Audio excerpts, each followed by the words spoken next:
Okay, so we're in the middle of talking about stepsons and brother-in-laws. So about maybe 15 lines from the bottom of 28b, Chaf Ches Samad Beis, right in the middle of the line. Amar Rabbi Yehuda Amar Shmuel, says Rabbi Yehuda in the name of Shmuel, Halacha ki Rabbi Yossi. Rabbi Yossi says that a brother-in-law or a stepson, only they are invalid to testify, but not their children or their son-in-laws. So that's what the halacha is like. So now a story. So you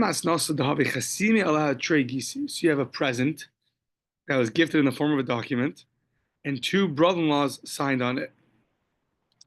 Rav Yosef thought that it's fine. Why can't two brother-in-laws sign? He said, since Rabbi Yehuda said in the name of Shmuel, the halacha is like Rabbi Yossi, so they're not testifying on each other. Sounds like. There's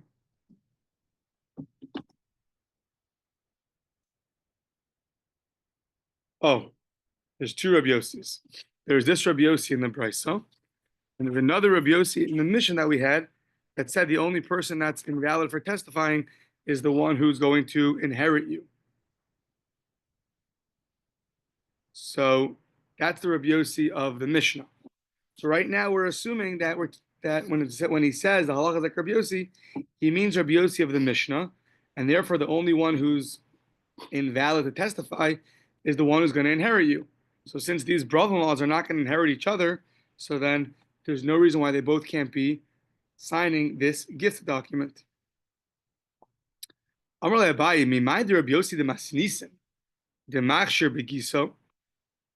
Who says it's Rabbi Yossi of the Mishnah that allows the brother-in-laws to testify because they're not involved in the inheritance? Dilma Rabbi Yossi the Brisa. Maybe it's the other Rabbi Yossi of the Brisa, the one that we just saw.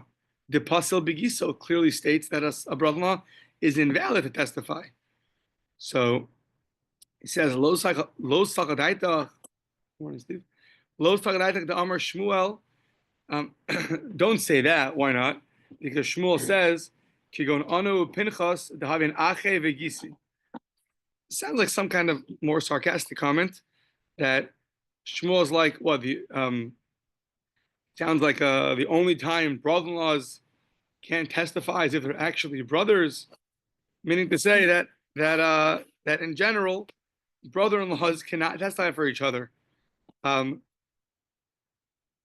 gisi d'alma shapir dami, but they can't testify on each other. But in general, they can testify on somebody else. So that the Gemara says, who says that? Dilma kigon ano pinchas. Maybe when he said me and Pinchas can't testify, he meant because we're brother-in-laws, therefore we can never testify, not on each other and not on someone else. So he said, okay, so now there's this gift document in front of us with two brother-in-laws, and now I'm stuck against the wall. I can't, nothing I can do about it. So Amar Lei, so Zil Knei Be'edi Mesira Rabbi Lazar. Your only option is, we know there's two ways to permit a document, either of mayor, you have to have witnesses who sign, or Rabbi Lazar, you don't need to sign the document, you can have it passed in front of witnesses. So go take this document, forget who signed it, just get two new witnesses and pass it in front and give it over to the guy, to the recipient, in front of two witnesses. That would be like the Shita of Rabbi Lazar. You say, Bahama Rabbi Abba, but even Rabbi Lazar, who does not require a signature in documents, he just requires you to pass it over and have it in front of two witnesses. But even he agrees, if the signature is signed invalid, it's invalid signatures, that's going to be a problem. Bahama Rabbi Abba, Mode Rabbi Eliezer b'mezuf yisocha shu apostle. So I mean, even Rabbi Lazar, who allows you to just pass a document in front of two witnesses, that's how he makes a document valid, and it's going to be a valid transaction. But even he agrees, if something in the document is invalid, the passing in front of witnesses is not going to help you. So in this case, if you have two signatures of brother-in-laws which are invalid, it's not going to help you to pass it in front of two people. Rabbi Lazar wouldn't agree to that. So he tells the guy, Amrle, Zil, go, lo shavkili dosinolach. I have no way to allow this gift to go through due to the fact that it's signed by people that are invalid to be witnesses. Exactly. I want to give Jules $300 to the JCC for Tuesday night dinner, signed by 2 brother-in-laws, something like that. And then I give, yeah. So, and nowadays you just give a gift. Yeah. Right. So, Maybe some. Rabbi Yehuda Omer. So Rabbi Yehuda says in the Mishnah, Rabbi Yehuda said, even if, God forbid, a person's daughter dies, but he has sons from her, so Harei Zekar, so that son-in-law is still going to be a karuv. The grandchildren are going to be also krovim. The son-in-law is still going to be a karuv. For sure the grandchildren, but even the son-in-law. So, Amar of Tancha, Amar of Tavla, Amar of Bruna, Amar Rav. Halacha Rabbi Yehuda. The halacha is like Rabbi Yehuda, that the son-in-law is still going to be invalid to the father-in-law. Rav Amar of Nachman, Ein halacha Rabbi Yehuda, halacha is not Rabbi Yehuda. V'chein Amar Rabbi Barchana, Amar Rabbi Yochanan, Ein halacha Rabbi Yehuda. Halacha is not Rabbi Yehuda. Okay. Iki demasya lahad Rabbi Barchana, So some teach it in the name of Rabbi Barchana the following way: as Zu Darish Rabbi Yossi Aglili, the following was expounded by Rabbi Yossi Aglili. Ubasa ela kohanim halavim ela shofet asher yihiyeh b'yamim ahem. So you're gonna somebody's gonna come to the kohanim, to the Leviim. They're gonna come to the judges that were in their days. So what does that mean? What would you have thought? A guy should go to a judge that's not in his days, like in a time machine. I mean, so I know somebody who by Pesach, every Pesach, they put on helmets and they go into a time machine, go back 2,000 years. Okay, but that's not what it means here. Elazesh Hayakarov, what it means is the person that was a close relative to you, Vinisrachik, and now became distant from you. So let's say he was married to your daughter and now the daughter's not here anymore. So then such a person was Vinisrachik. So Amar Rabbi Barchana, Rabbi Yochanan, halacha ke Rabbi Yossi Aglili. The halacha is like Rabbi Yossi Aglili, that even somebody who was close and then got distance is still going to be invalid.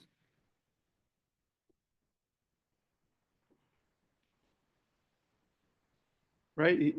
He agrees or he's disagreeing?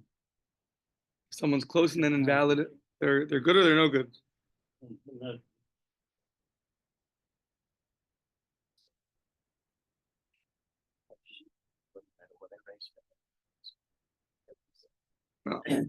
So it sounds like such a thing was expounded by Rabbi Yossi Aglili, that even somebody who was close and then distant from you, it's still going to be invalid. It says scripture teaches unrelated in days. You educates the case gets qualified for judge. So I mean, according to Rabbi Yossi Aglili, as long as the judge is not related to you at the time of the judgment, even if he one time was related to you, that's still going to be okay. Got it. So that's not like what we just said according to Rabbi Yehuda, that the son-in-law is not related to you anymore and he's still invalid. According to Rabbi Yossi Aglili, the judge, if at the time of the judgment he is not related to you, he's going to be a valid judge. Okay. Okay. Allah is like Rabbi Yossi Aglili, that as long as at the time of the judgment, and I guess for our purposes, at the time of the witnesses, you're not related, you're good to go, even if at one point you were related. Okay. B'nei chamua de Mar Ukva. So the children of Mar Ukva's in-laws. So krovim, v'nisraku avu. So they were krovim, they were one time related. But then Mar Ukva's wife died, and so now they're no longer related. V'nisrachaku. So have also come Ladina. Have also the Kamal Ladina. They came in front of the judgment, and Amar Lahu Pasilna Lachu Ladina. You're invalid in this judgment, even though they're not related anymore, right? Oh, he himself is disqualified. Good, thank you. He himself is disqualified because he is not related to them anymore. Not like what we just said for Rabbi Yossi Aglili. Amar Lahu Pasilna. So he said, Amar Lahu Pasilna Lachu Ladina. I can't be your judge. Amrulei Mai Daita Rabbi Yehuda. Well, you hold like Rabbi Yehuda. Anon Mycin Igartim Mimarava, the Ain Halacha Rabbi Yehuda. We have a letter from Eretz Yisrael saying Halacha is not like Rabbi Yehuda. And as long as right now we're not related, you can be our judge, like Rabbi Yosef Lili said. So, Amar Lahu. So he said back to them, Atu Bekaba de Kira, Ivdachna Bachu de Lo Kamina Pasilnachu Ladina. So he responded to them some kind of parable over here. Permanently glued you with a calf of wax. Right. He said, I'm not permanently glued to you and I married your sister. Meaning he's disagreeing and he's saying that I'm not permanently glued to you. So what am I, permanently glued to you? No, I'm not. And therefore, so Elamishum Delo Tsaisisu Dino.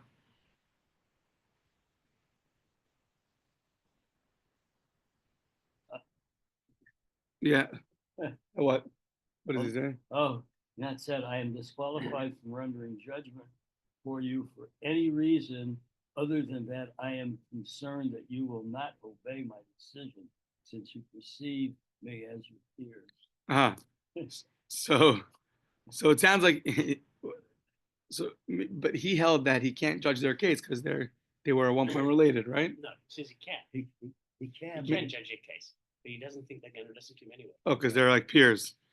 So meaning they brought. So originally he asked, "What do you hold like Rabbi Yehuda?" We hold the halacha is not like Rabbi Yehuda, and therefore it should be not okay. And then Isn't he saying that he could judge? he could judge, but they're not going to listen to him because they're too closely related. Right. Okay. So now we have a case of a lover and a hater, Ohev and a Sone. So Vakama, Amar Rab Abba, Amar Rab Yirmiyah, Amar Rab, Kol Shavasimei Mishta.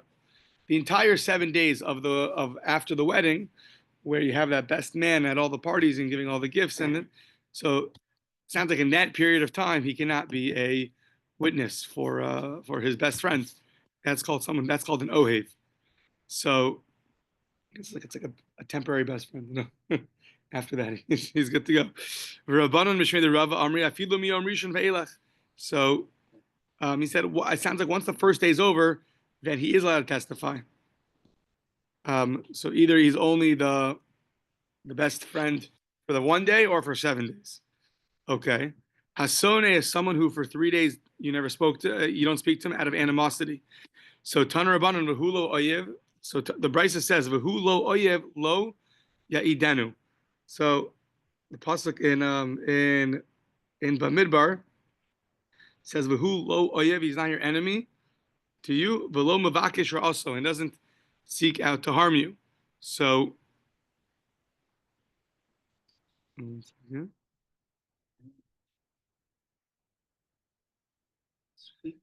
yeah, so we're talking about someone who killed someone inadvertently, and it says v'hu lo oyev lo, he's not your enemy, lo ya'idenu, v'lo mavakish also, and he's not so he's not your enemy, but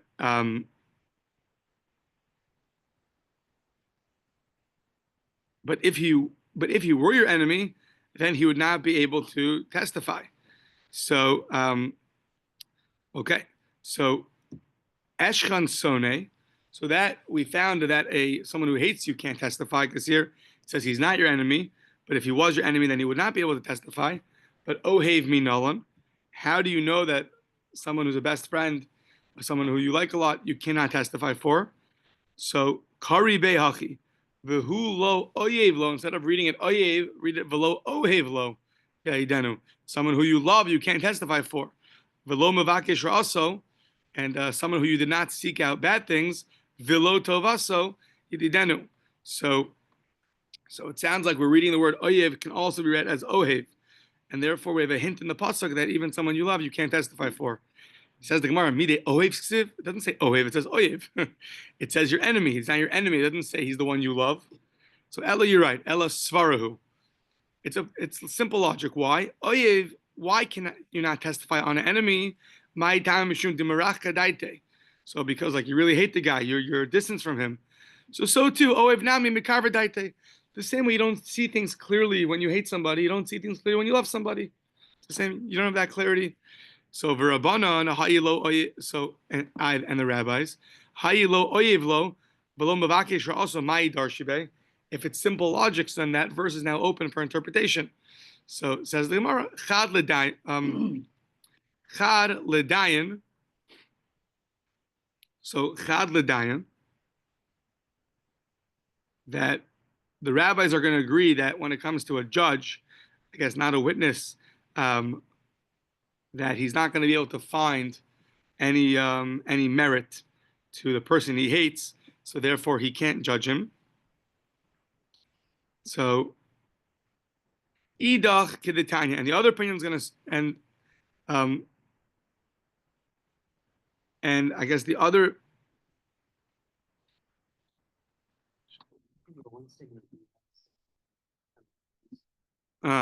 Kedetanya Amar Rabbi Yossi Rabbi Huda.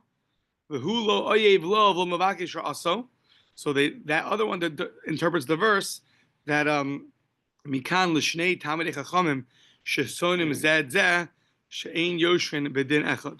It's to teach you that two Torah scholars that hate each other, I guess either they hate each other because they felt the guy did the wrong. I mean, you can't really hate somebody, so they must hate each other either because they felt he had rendered a wrong judgment, or maybe they're in the middle of a big fight in Torah. They can't both be judges on one court. Okay, fine. Now, very interesting. What's the procedure when witnesses come? That was who was invalid to be a witness. But now, what's the procedure when they come into court? How do we investigate them? How do we inspect them? So, Kate said both kimesa edim. How do you inspect the witnesses? How you machnisin oso lecheder umaimin alehen umotzin askol adam lechutz. So you gather everyone in to a room and you intimidate them. We'll see. I think there's 3 explanations how you intimidate them. You intimidate the witnesses about the importance of not bearing false witness. Then you remove everyone from the court. Lachutz umeshirin hagadol shebehen, and the oldest witness stays inside. The older one goes first. The Omrim Lo, and they say to him, how do you know Reuven owes Shimon any money? So now, Im Amar hu Amarli, if he says, he told me, Shani Chaylo, that I owe him money. Or he says, Ish Ploni Amarli Shu Chaylo. Or, Joe told me that Reuven owes Shimon money. Both those cases, Lo Amar Klum. He said nothing. Ad Sheyomar, he asked, until the guy says, Bifanenu Hodalo, Shehu Chaylo Masayim Zuz. In front of us, he admitted that he owes 200 zuz. So then that's going to be valid because the fact the guy just told me he owes somebody money. So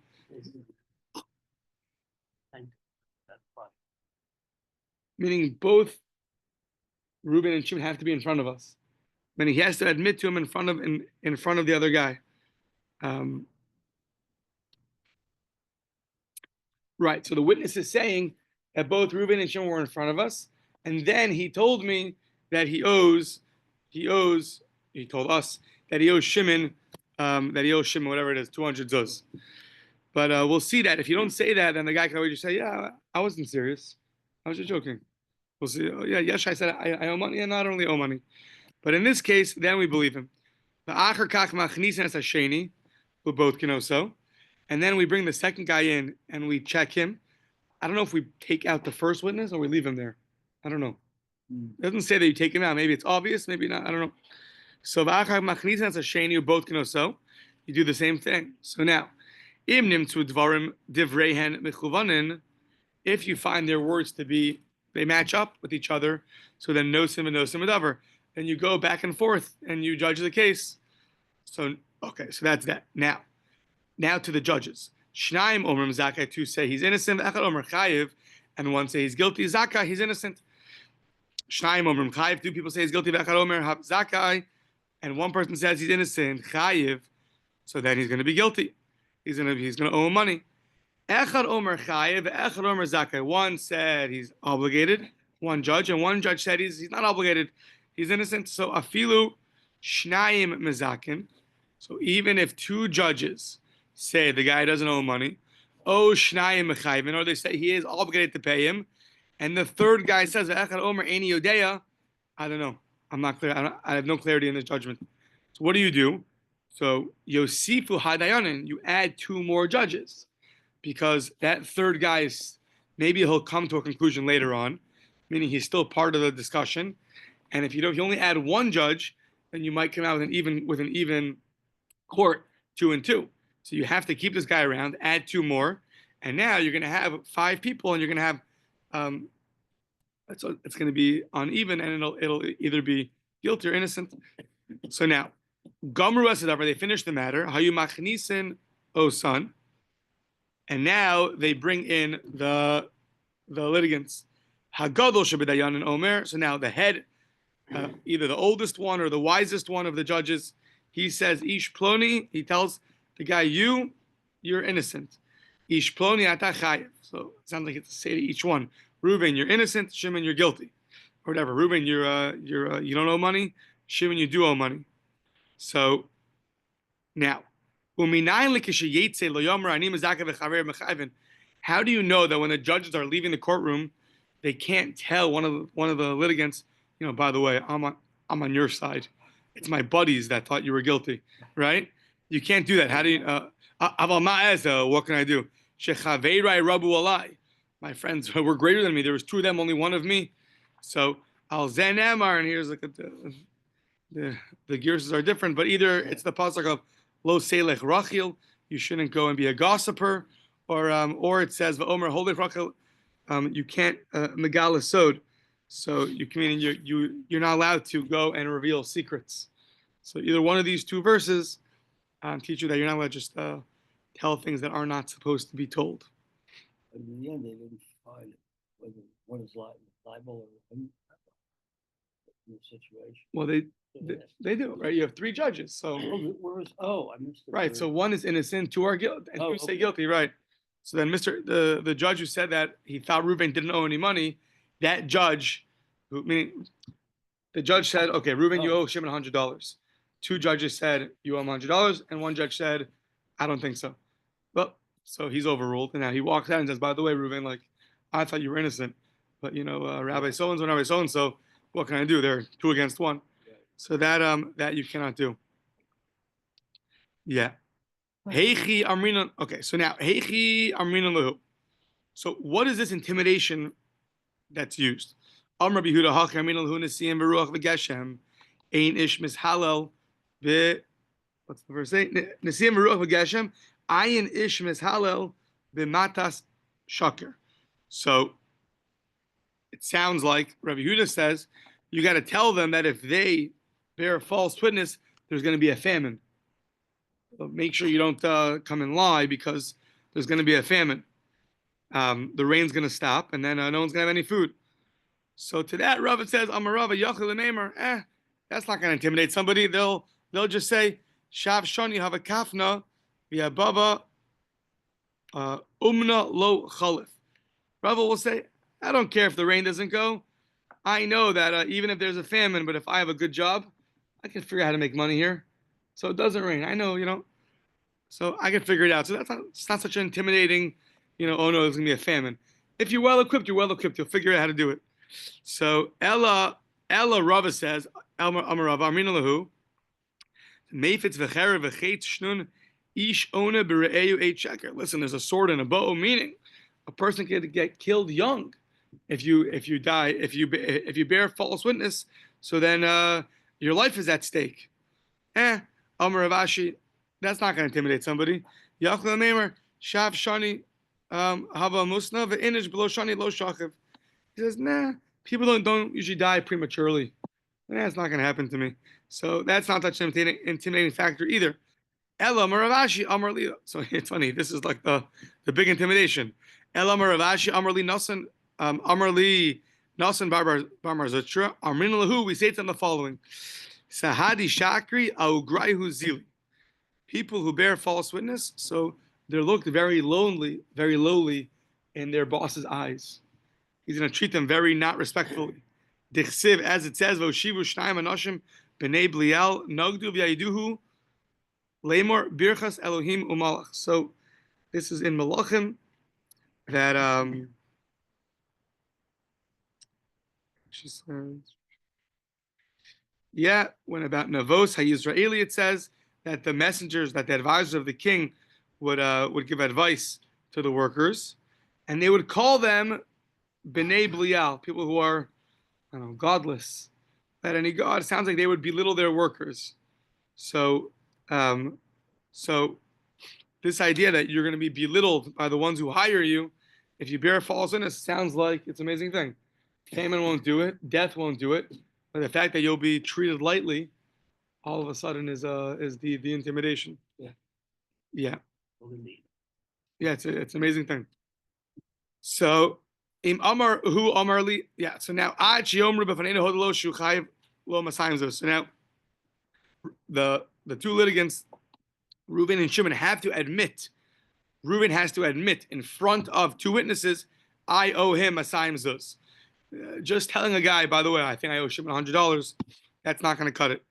Mesayele Rabbi Yehuda Amar Rabbi Yehuda Amar Rav. Rabbi Yehuda says the name of Rav. Tzarich Shomer Atem Eidai. So Rabbi Yehuda Amar Rav says you have to say you are the witnesses. If you don't say you are the witnesses and you just tell a guy, that's not going to hold any water. You have to say Tzarich Shomer Atem Eidai. You are the two witnesses, and I'm going to say I owe you money. Itmar Nami. Similarly, we learn Amar Chibar Abba Amar Rav Yochanan. Manli Biyadcha Amar Lo. So Manli Biyadcha. So a guy says, that guy owes me. The guy says, listen, you owe me $100. Amar Lo, hey, you're right, I do. So Lamacher tomorrow, Amar Lo, Tineuli. So give me the $100 that you admitted to me yesterday. Amar Na Mishatani Bach. I was just kidding. Pater. Right? So there's no two witnesses there. People just say stuff, but when you just say stuff, it doesn't always hold water. So yeah. Tanya Nami Hachi, similarly, the Brisa says, Manali Biadcha Amar Lo, hey. He says, Yomi Amana? He says, yeah, I do. Lamacher Amar Lo, Tineuli. So give it to me. So tomorrow he says, okay, so give me that $100 that you said you owe me. Amar Lo, nah, Meshatani Bach. Yeah, you asked me, do I owe you any money? Like, I never met you. So I told you, yeah, I owe $100. But I was kidding. Velo od ella, not only that, but even afilu hichmin lo edim achrei, even if you place witnesses behind the fence, right? You hide witnesses. V'amar lo amanli biyadcha, and he says, don't you owe me $100? Amar lo, hey, and I do. So you ask him, ritzoncha shetoda b'fnei ploni ploni, do you want to admit in front of two people that you owe me money? Amar lo.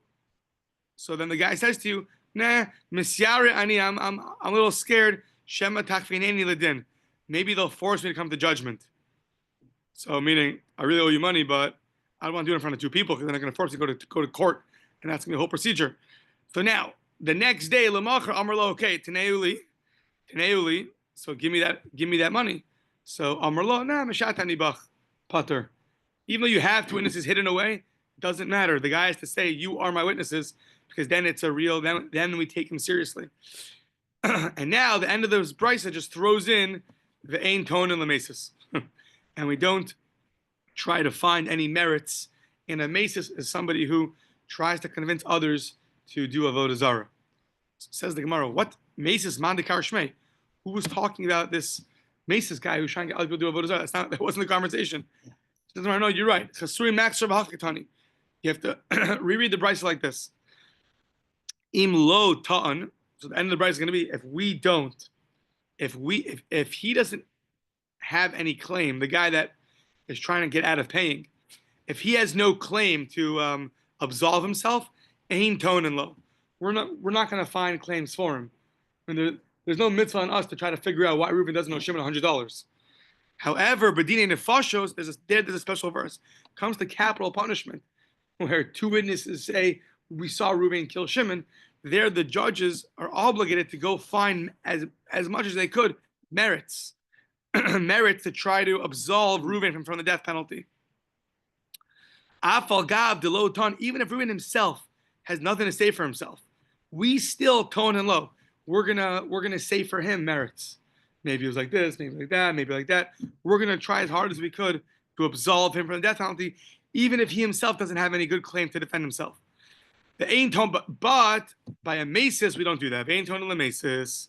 By a mesis we don't try to find merits to. So that's a special verse. Lo sachmal, don't have a mercy on him. Rather, the guy tries to get people to do avodah zarah, to idol worship. So we show him where he's going to end up. So, ma'ishna mesis. So why is a mesis different than anybody else who's liable for the death penalty? Right? I mean, imagine you have a guy who actually did avodah zarah in front of witnesses, we want to give him the death penalty. For him, we spend a week trying to figure out maybe he's innocent. For the guy that tried to get him to do avodah zarah, it's an amazing thing. There we don't try. There we don't try to find his merits. Why? Rav Chama bar Chanina, Rabbi Chia bar Abba Shmili. I learned from the teachings of Rabbi Chia bar Abba the following: Shiny Mesis, he's different. Special verse. The Rachmana Amar, the Torah says, Lo tachmal velo sechase alav. You cannot have mercy, and you can't try to cover up his guiltiness, meaning try to make him innocent. You're not allowed to do that. Special verse says that, and therefore you can't do that. Okay, Amar Rabbi Shmuel bar Nachman, Amar Rabbi Yochanan, Minayin she'ein tonan lemesis. Sounds like he has a second source for this. Either he's arguing or he's bringing another source. I'm not sure why you need two sources unless he argues. So he says, I'll show you that we don't find merits for the mesis. How do I know? From the original snake called the Nachash HaKadmoni, the one that was there opening day, Parshas Bereishis, right after you finish dancing Simchas Torah. You read about the tragedy of Adam and Chava. So, Minachash HaKadmoni, the Amar of Simlai Harbe Ta'anos Hayalav Lanachash. There's many things the snake could have said to defend itself. Hayalav Lanachash Leton Velo Ta'an. And yet it did not say those claims. Umipnei Malo Ta'anlo. HaKadosh Baruch Hu. Why didn't Hashem defend the Nachash? If there's many things the Nachash could have said to defend itself, so we know Hashem keeps his own Torah. So why didn't he defend the Nachash? Lefi shelo ta'anhu. Lefi shelo ta'anhu. Hashem didn't defend the Nachash. What do you see? The Nachash was trying to get Chava, succeeded in having her do an Aveira. So therefore, it had the status of a mesis. It had the status of someone who tries to get people to go and do Aveiras. So, and for that, we don't find merits. Says the Gemara, okay, but what would be a good defense of the Nachash? Mai halel meimar. So the Nachash could have said the following: Divrei harav v'divrei Talmud divrei mi shomen. Divrei harav shomen. The Nachash could say, listen, Hashem told you something. I told you something else. Who are you going to listen to? The Rebbe or the student? Right? Listen to the student. Listen to the Rebbe, not the student. So don't blame me. So Tosfos asks already the obvious question. Every single mesis can always say that. I tried to get you to do avodah zarah. Now you want to get me in trouble. Who said he should listen to me? It's his fault. He didn't have to listen to me. He has God's word versus my word. So Tosfos says, yeah, but by a mesis, we specifically don't listen to him. Meaning it's just the attempt to get someone to go off. That's why we're punishing him. But here, the Nachash, here by the Nachash, it's because he's saying the fact that Chava did the Aveira, that's her fault. She doesn't have to listen to me. By a mesis, it's just the attempt to veer somebody off that we punish him for. But in general, when someone does an Aveira, just because you told them, you tell the guy right now, go break Shabbos. So the guy goes and breaks Shabbos. It's all Jules' fault. He told me to. You tell him back, what do you have to do with me? Hashem says no. I said, yeah, don't listen to me. That doesn't count. Yeah. Okay. Amar Chizkiah minayin shekol hamosiv koreya. So we know that by Chava seems to be Hashem said don't eat. She said I can't even touch. She added to Hashem's words. She said I can't even touch the tree. And then what happened? The Nachash says, oh, why don't you go touch the tree? Look, nothing happens. Oh, you're right, nothing happened. Oh, let me eat from the tree too. Nothing will happen. And then it did happen. So, but how do you know that when you add, you're actually subtracting? Shekol hamosif koreya. Shinamar, Amar Elokim lo sochla mimenu. Right? Chava saying Hashem told me I shouldn't eat from it. V'lo sigobo. Hashem never said you shouldn't touch it. That you said Hashem said you never touch it. That's not true. Rav Mesharshia. So that's one source that ended up being her downfall. When you add, you're subtracting. Rav Mesharsh Amar Mehacha. This is interesting. Two other sources. Amasayim v'chetzi arkos. So the ark was 2.5 amos long.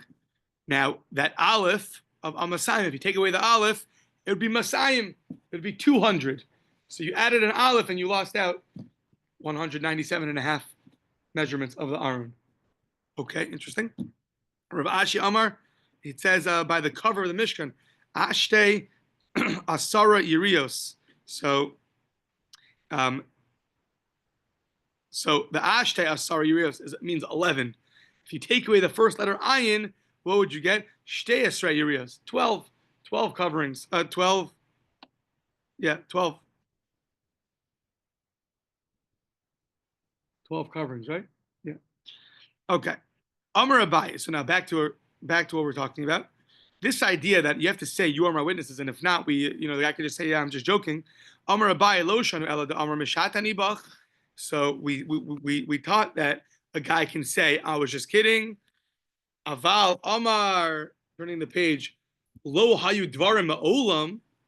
If he denies the whole thing, so then hulsa kafra.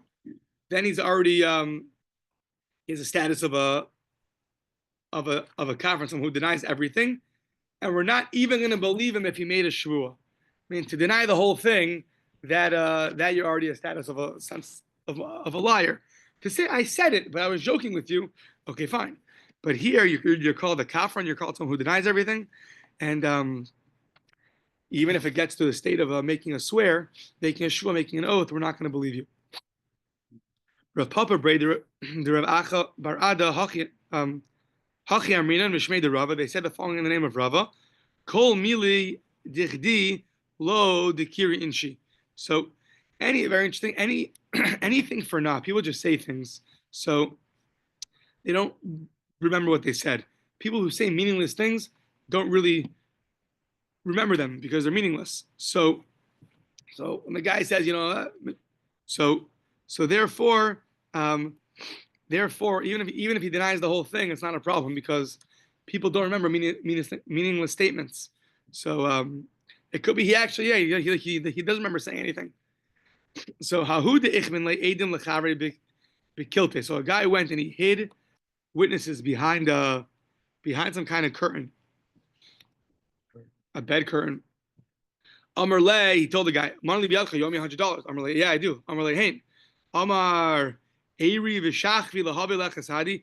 Do you want the people that are awake and the people that are asleep to be your witnesses? Amar le lo. No, I don't. So Amar, we'll see why we're bringing these stories in a second. Amar of Kahana Amar le lo. So Amar le lo. He said no. So therefore, that's not going to be good. He denied that he wants to admit in front of witnesses. A guy went, obvious place to go when you have money dealings is to a cemetery. That's a joke. So the guy goes to the cemetery and he hides witnesses in the part of the cemetery. Amarle, manli biadcha. Amarle, yeah, I owe you $100. Amarle, hey. So now he asks him, do you want the living and the dead to be your witnesses?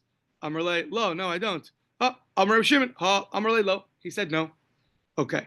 So now, why are we bringing these stories? Amar Ravina v'Tamer Rav Papa. Shmamina, to learn from here. Shmamina mehal, learn from this case. Had Amar Rav Yehuda Amar Rav. Sarich Shomer Atem Eidai. That which Rav Yehuda said in the name of Rav, a guy has to say himself, "You are my witnesses." The fact that they're there in the background doesn't do anything. So now, Lo Shna Ki Amar Love, V'Lo Shna Ki Amar Malve, V'Shasik Love. Doesn't matter if the Love says it or the Malva said it and the Love is quiet.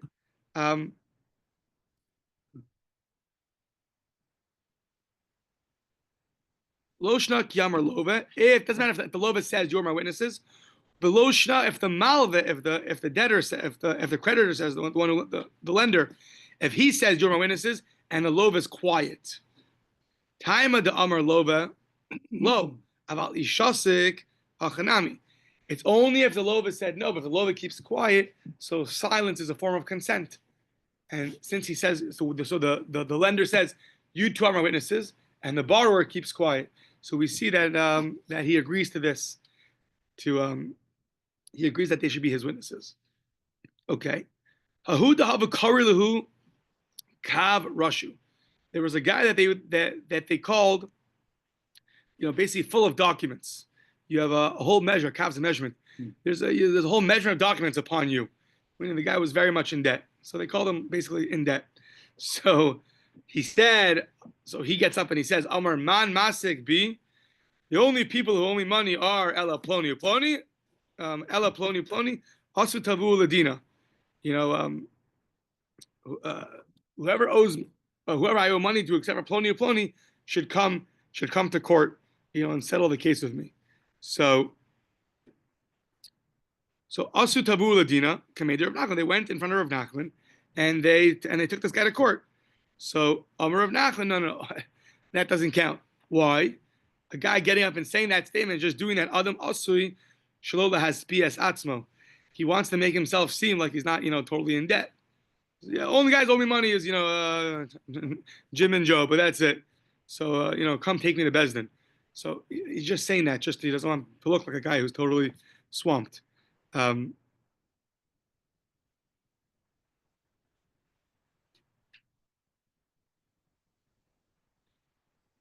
He doesn't want to look like somebody who's full of money. Yeah. He gets up and he says, I owe people money. Why does he say that? Just so people shouldn't think he's like a very rich guy. Sorry. A guy gets up and says, I owe people this, this much money. Why is he saying that? Because he doesn't want all of a sudden every beggar to come knocking on his door and begging for money. So this way he says that just so people shouldn't think that he's very rich.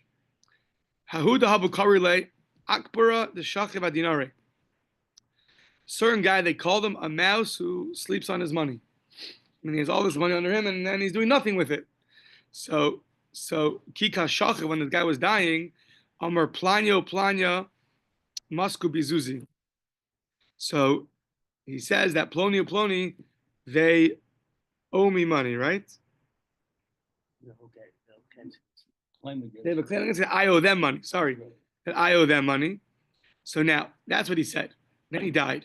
Basar the Shachiv. So Asu and Tavunul Yoshim, they go to his inheritors, and he says, "Listen, your father just said that he owes us money, so pay up." So Asu coming to Rabbi Shmuel, Rabbi Yossi, went to Rabbi Shmuel, the son of Rabbi Yossi. Amar Lahu, he told them, "Ki amrin adam Asu sholatz biaz atzmo hani milenei chaim aval achar misalo." When a person just says he owes people money to not look rich, that's only before his death. But when he's dying, he doesn't say such a thing, and therefore it sounds like the Yorshim have to pay money. So what happened? Paru palga, they paid half. Now tavinu l'dina l'idich palga, so the people wanted the other half of the money. Give us the other half of the money. Also, the coming to Rabbi Chia, they went to Rabbi Chia. Amar lahu, Rabbi Chia said, "Kishem she'adam asu shlo lasbias atzmo, kach adam asu shlo lasbias bano." Just like you want to make yourself not look very rich, so too you don't want your children to have. You want them to have the same fate. You don't want people to know that they're rich either. So you'll even say this on the deathbed, so that people shouldn't think that your children are multimillionaires, and therefore you'll spare them that lifestyle. They should have stopped it first. Oh, right. So Amru, now they said Amru lay. So then Nazav and the other. So let us get back the money then. The other half of the money. Amru Lu, I can't. Kvar Horu Zakin. The elder already established the law to be like that, and therefore I can't go against his ruling. Yeah. So now. Yeah. So. You admitted that you owe money in front of two people. And then you made an acquisition that on this, I owe you money, you made an acquisition. So now we say, Kosvin. So you write that down. Reuben owes Shimon money. If you don't do an acquisition, you just admit to it. So then, Ein Kosvin. Then you do not write it down. What if you did this in front of three people? B'fnei Shlosha.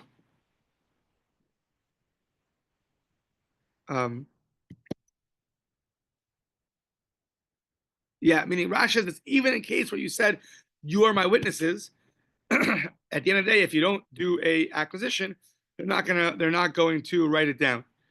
If you do it in front of three people without a kinyan, so you have three people, which is often the amount you need for a court, without a formal acquisition, what's the halacha? Rav Amar Kosin. Rav says you write it down. You write it down. Rav Asi Amar Ein Kosum. And Rav Asi says, no, just the fact you have 3 people doesn't automatically make them a status of a bezdin, and therefore you don't write it down until he does an acquisition. Yeah. Hava Obda. So this situation happened where a guy admitted to money in front of 3 witnesses. V'chosh Rav l'hadu Rav Asi, and Rav he sided with Rav Asi. He was worried for Rav Asi's opinion, meaning he was nervous, not nervous, but he went with Rav Asi's opinion that he did not write it down. Amr of Ada bar Ava, ha-odisa, this document of you admitted in front of 3 people, it's called an odisa, like to be hoda, to admit. So zimnin kasvinan, but zimnin lo kasvinan. Sometimes you do write it down, sometimes you don't write it down. So kenife v'yasvilo, if they, the judges themselves, gathered together and sat down, they happen to be 3 people, lo kasvinan. But kanafayu iu kasvinan. If you went and you gathered 3 people together, then you would write it down. The fact that there happen to be 3 people there could just be a happenstance. You happen to find 3 people together. But if you went to gather 3 people, that means you want to give it like the status of a bezdin, already a status of a court, and that's already a higher level, and you don't need a formal acquisition in order to write down the document. Rava Amar afilu kanafayu iu lokas vinan. Even if you gather 3 people, you don't write it down. Ad Amar lahu havu alu dayana. You have to tell the 3 people, you are my judges. If you don't say that, then they're just like witnesses.